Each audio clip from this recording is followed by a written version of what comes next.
गुरुदेव, जब आत्मा मनुष्य का शरीर छोड़ती है तो वो सूक्ष्म शरीर के साथ अपने कर्मों को भोगती है। उसके पश्चात मान लेते हैं कि वो आत्मा एक पशु या पक्षी के शरीर में जन्म लेती है। अब जब वो आत्मा पशु या पक्षी का शरीर भी छोड़ती है तो क्या अब वो आत्मा अपने पूर्व के मनुष्य जीवन के कर्मों को भुगतने जाएगी या तुरंत दूसरी योनि में जाएगी? एक दो जन्म के अपने तो कार्यक्रम जमा नहीं है, अनंत जन्मों के जमा है।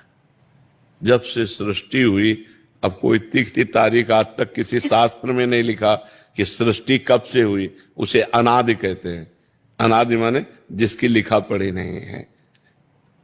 तब से हमारे कर्म जमा है। तो कहो दसियों कल्प हमें मनुष्य जन्म न मिले, युग नहीं कल्प न मिले। तभी तो कहा दुर्लभो मानुषो देहो, बड़ा दुर्लभ है मनुष्य शरीर। बड़े भाग मानुष तन पावा, सुर दुर्लभ सदग्रंथन गावा। 83,99,999 योनियों के बाद मनुष्य जन्म मिला है। जैसे सांप है, एक योनि है, लेकिन उसमें कितनी क्वालिटी है?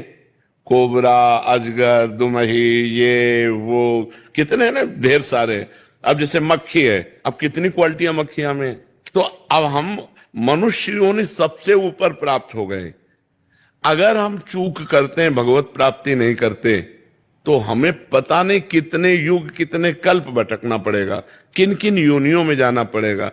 कोई कोई ऐसी योनियां जो हजार हजार वर्ष के। अब भूख प्यास, शरीर में घाव हो गया, उनको कोई दवा लगाने वाला नहीं। पशु पक्षी कितना कष्ट पाते हैं।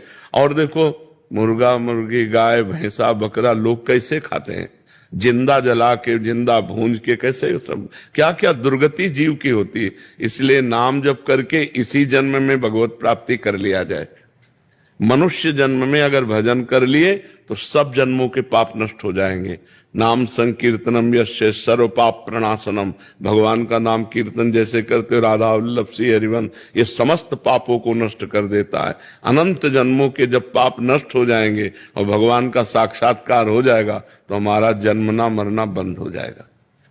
नहीं तो ये हर योनि में भटकना पड़ेगा। पता नहीं कौन कौन योनि में जाना पड़े, कौन कौन योनि। अब ये थोड़ी है कि 10-20 योनि के बाद फिर मनुष्य जन्म मिल जाता है, ऐसा नहीं है।